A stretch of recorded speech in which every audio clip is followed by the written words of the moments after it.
Hello, everybody. I'm looking at the temperature. Merry Christmas, everybody. A surprise visit. I didn't think I was going to be able to go live today, but I am able to go live for a really quick hello on Christmas. I know it's later than usual, and I scrambled to get here. Merry Christmas. Thank you for all the Christmas wishes. Hello, Gil. How is it over there in the UK? It is G'day Lee down under. So it's a very cold Christmas in the United States, except for example where I am in Hollywood. It is 82 degrees Fahrenheit, which I think is carry the two is like 28 degrees. 28 degrees centigrade. So hello, Karen. Hello, Pam. Hello, everybody. I was going to hello in the Northern Territory. Yes, Darwin. Oh, yes. I hope to get there. I really do hope to get there. So I wanted to welcome everybody. Christmas. I'm hoping that people don't get the post-holiday blues because we are in the middle of the holiday. So you'd be premature in that way. But I wanted to thank everybody for chiming in on all of the Christmas episodes, their favorite Christmas episodes. I found, which I will post, I found a couple of proof sheets from way back when. These are, again, we are in the digital age. So in the old days, you made something called a proof sheet. And that is... Here is the episode again, backwards because we're on Instagram. That is All I Want for Christmas. The episode All I Want for Christmas, and all these gems are on there. That is Steve Scrovan who wrote it. So I will scan a lot of these photos, scan the negatives, and put them in. So there is the director, and there we see actually, I'll stop it for a second. That is the airplane, and I'm going to spoiler alert. If you haven't seen All I Want for Christmas, it's where Ray does have the wreath in front of him, etc., and he gives Robert gives him a radio-controlled airplane that comes through the window. That's why I say spoiler. There is the gentleman who actually had the airplane, and it's hard to see because it's a proof sheet. In a proof sheet, the picture is actually the size of the negative.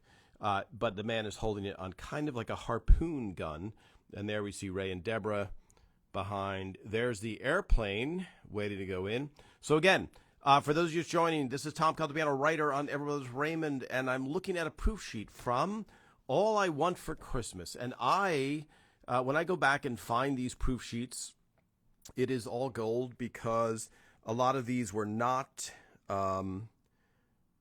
scanned because if you've been watching, you know that we published a book, and the book only has 300 photos, and I have about 30,000. So you are the beneficiary of the remaining 29,700-ish. I don't want to. A lot of people are sticklers for facts, so if there is a count, I don't want to. Did everybody? Okay, yes. I'm looking at this. I'm looking at all these questions. Sorry. Thank you so much. Waving to everybody. Merry Christmas, Peter in New Jersey. Yes, New Jersey. So here's another proof sheet I found from season 1, a rare one. The Ball. Again, backwards. Trust me, it says The Ball, episode 13. Who's Handsome, episode 14. And so here is a couple of really early ones. And I posted one of Ray in his dressing room. And so here we go. There's Ray in his dressing room getting dressed. That is me and Ray. When the show just started, we, by coincidence, dressed identically. There's Ray again in his dressing room, and that was shot at Hollywood Center Studios the first year. There's Randall, I believe, who worked on the show, and his friend. There's Ray getting final touches. Patricia Heaton, yes, right there. And there is a picture of me, Patty Heaton, Mara McCallion, who did the PR, and Ray. So, Thank you, everybody, though, for voting and chiming in about your favorite Christmas episode. And for those of you that ordered the mug, mine is filled with coffee right now, the Quotes mug, and I actually have a couple of more things. So the Quotes mug, great. Those of you sharing pictures, we will be putting them up, so don't think that I'm ignoring if you send me a picture of you holding a mug, which I encourage anybody who has one to send a picture. Hold on, I have to take a sip. Yes, delicious coffee. We will post those pictures. So if I haven't yet, it's just because we haven't gotten around to it. And there's other stuff there as well. I know Christmas is today, so it's too late to order, but there is our, again, backwards, everybody loves shirt.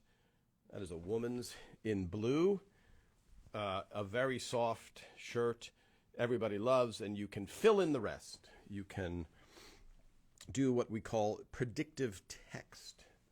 And then here, this is our logo. Yes, our logo, backwards, again, backwards, one of the many T-shirts that is available. And for the Big Fork and Spoon, we're still waiting for those. For those of you that ordered them and we're hoping they will get to for Christmas, that's, we said available for pre-order. So the company we're getting them from supply things to the NFL and to Ford Motor Company. It's the top quality that we found in the world. So, but we're still waiting on them. They had to, all the individual fork and spoon, they're made of wood, and there was all these details that they had to figure out. So I will let you know the moment I know that they are shipping. I will let you know, and I appreciate all of your patience.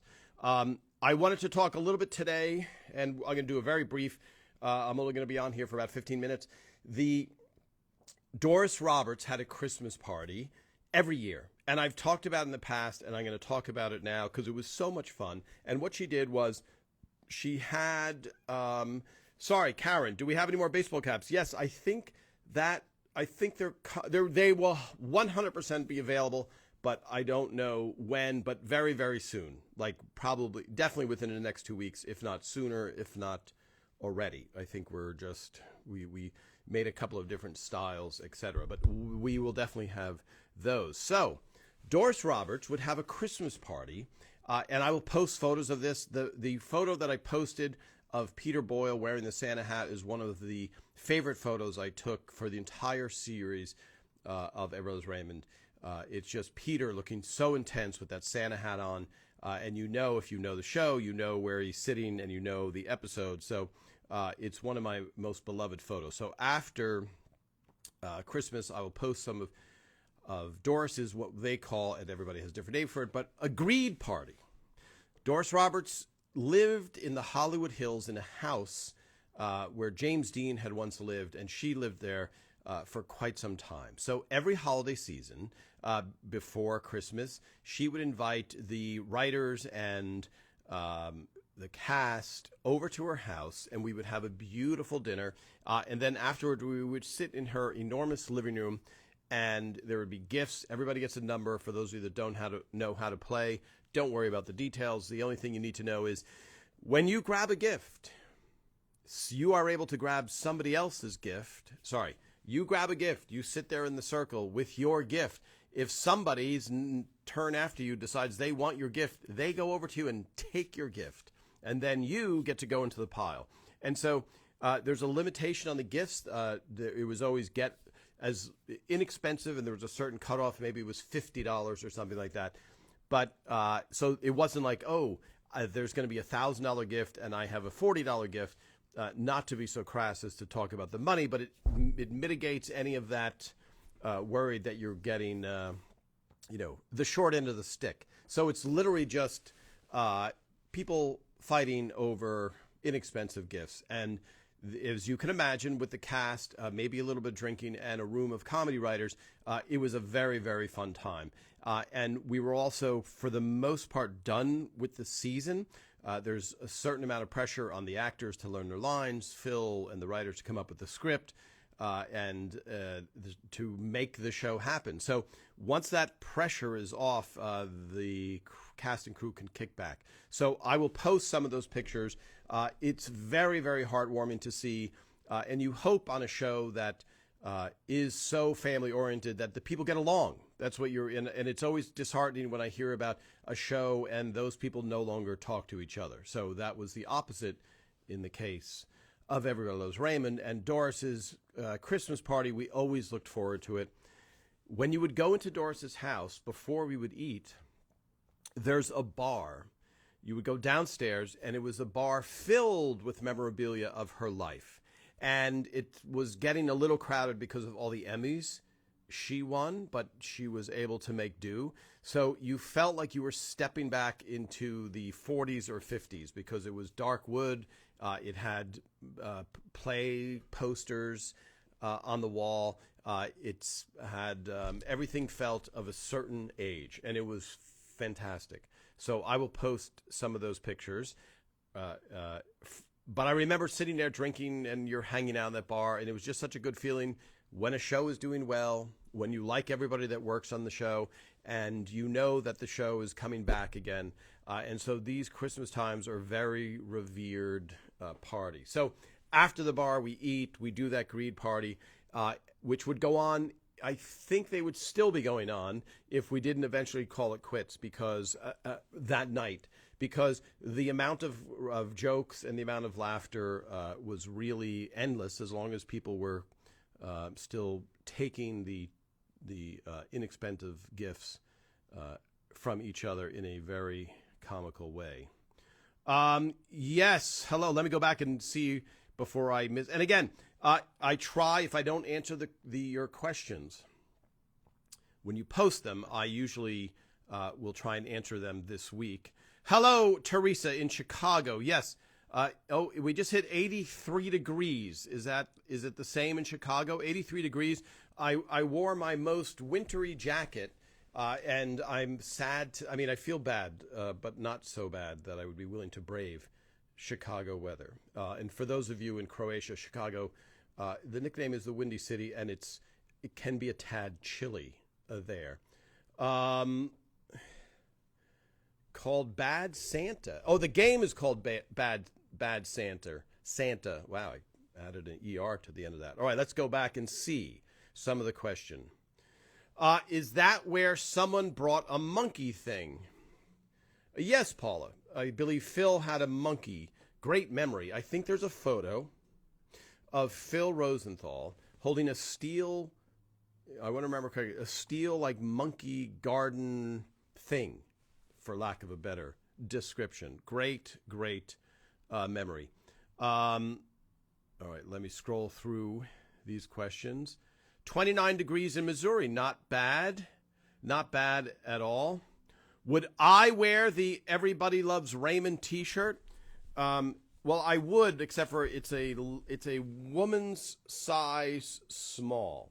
So it would be, I don't think it would go with my style choices. All right, so then we covered Doris's, and Doris, it was a little bit sad when I saw that after Doris passed, and I will post pictures if you want. Ray and I were in New York together, and there was a service on Broadway for Doris, and Ray made a great speech, and I think Phil was there, and a lot of people. She had a huge Broadway. She had a huge career, period. But Broadway was a big part of her career, which was not something that everybody knows. So there's footage on YouTube of someone walking through Doris's house during the estate sale, and it was very, very sad for me to see because the house was so full of life, and that for the fans and for her family who knew it, it's a little bit sad to see. But the Christmas season I'm talking about not to be mixed in with any sadness, although I know it's a tough time for a lot of people who are alone, etc. And I really appreciate, and that's what I wanted to say, I really appreciate this fan group, because even if you have the greatest family in the world, you generally in life find kindred spirits, and I consider that way with you as fans of Everybody Loves Raymond.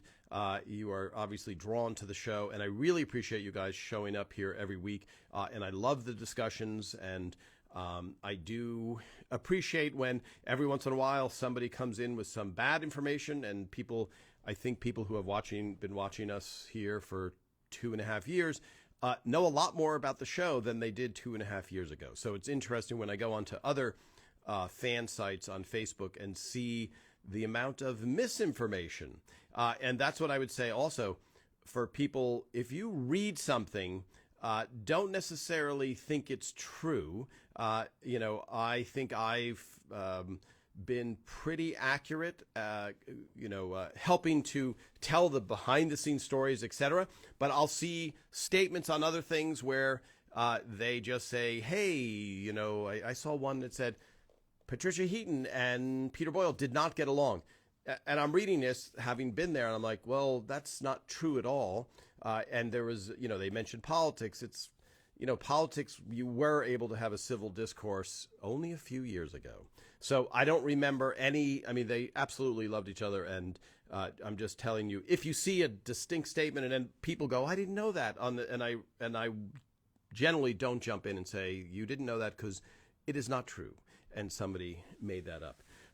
So the Christmas episodes were always something that we looked forward to, and because there was so much at stake for the network, they really wanted to make sure, not that all of the episodes weren't funny, but they really seemed to deliver. Sorry. That will be taken care of, I hope. Hello, Malcolm.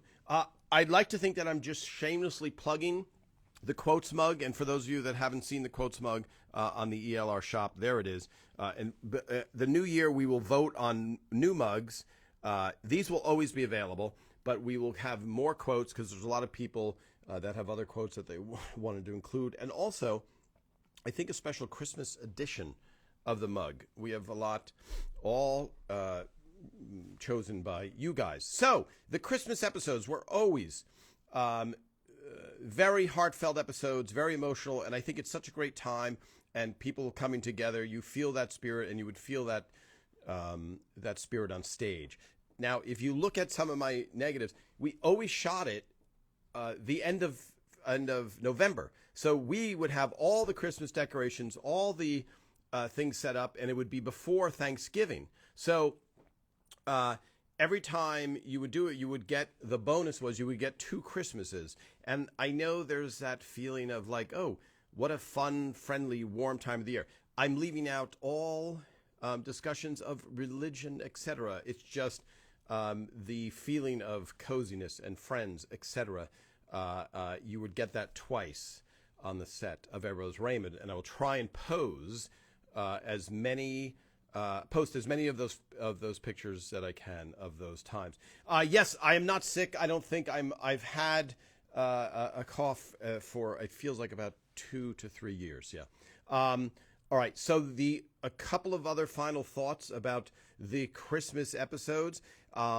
It's interesting that something that Phil always said, which was, the more specific you are in an episode, the more relatable it is. So I wrote jazz records. It was something that happened to me personally, but the sibling rivalry, that was something that Phil added. Phil has that. If you've watched Phil Rosenthal, Somebody Feed Phil, on Netflix, he has a brother, Richard, who he features a lot. So, and Ray has a brother also named Richard, who the policeman is based on. So that sibling rivalry was able to flesh out that story a little bit more. And the specifics of each one of those episodes, even though it's under the guise of the Christmas episode, is always so relatable, especially because there's so much stress around Christmas, because you're trying to please people with gifts. You don't have unlimited money. There's always a rushing to try and get something done. And it just feels, I think, when I posted that picture of Peter Boyle smiling that Christmas hat, a lot of people wrote, that's how I feel about Christmas. It's a lot, there's a lot of expectation, and it doesn't necessarily live up to it. The real life situation. So, all right. Merry Christmas, everybody. I will see you next week. Any questions, post those. I'm glad I was able to pop on here and just say Merry Christmas. I will post a bunch of those photos from the proof sheets, and please send your pictures. We're building this great community. Send your pictures of your there you are, your mug. I hope you all got what you wanted for the Christmas holiday. All right. See you next week, everybody.